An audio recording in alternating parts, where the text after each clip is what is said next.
Bonjour, je suis Cécile Foucard, je travaille au planning familial de Saint-Gilles où je suis psychologue, animatrice Evras, accompagnatrice IVG et accueillante.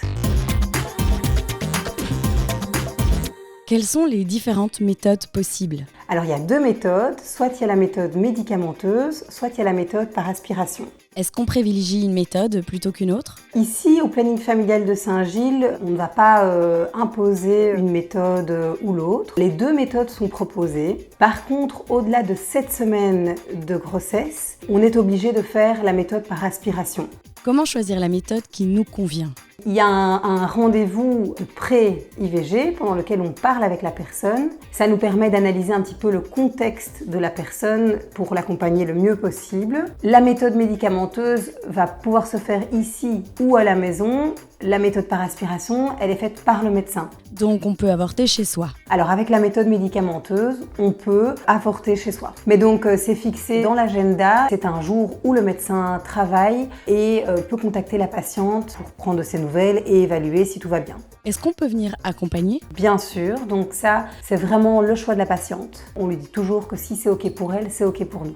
Si on vient au planning pour une IVG, est-ce qu'on peut encore changer d'avis après ? Bien sûr, on prévoit cet entretien pour discuter avec la personne, l'accompagner le mieux possible dans ses besoins et pouvoir prendre tout le temps dont la personne a besoin dans les limites évidemment du délai légal qui est bien précisé à la personne. Mais nous, notre travail, c'est aussi d'aller au rythme de la patiente. Est-ce que l'IVG est un moyen de contraception ? Alors un moyen de contraception, c'est un moyen qui empêche une grossesse. Un avortement, ça arrête un processus. Ce n'est pas un moyen de contraception.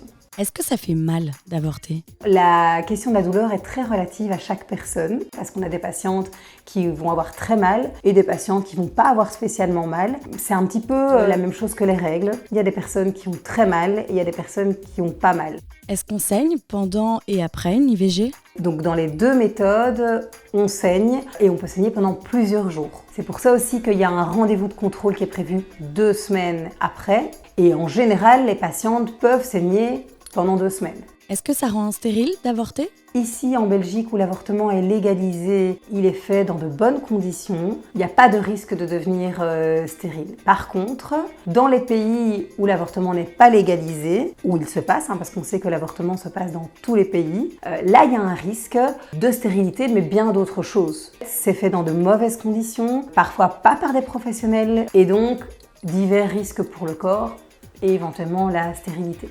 Combien ça coûte une IVG ? Alors, si on est en ordre de mutuelle, ça va coûter 2 fois 2,15 €. Si on n'est pas en ordre de mutuelle, je pense que c'est 549 €, quelque chose comme ça. Est-ce qu'il y a un suivi après ? Il y a de toute façon un rendez-vous de contrôle médical qui se fait donc en général 2 semaines après. Et il y a la possibilité d'avoir un rendez-vous post-psy. Ça fait partie du forfait, donc toujours dans les 2 fois 2,15 €. Est-ce que les mineurs ont accès à l'IVG ? Bien sûr, nous on va juste bien s'assurer que la personne est quand même un peu entourée. Ici, au niveau du planning familial, on ne prévient pas les parents.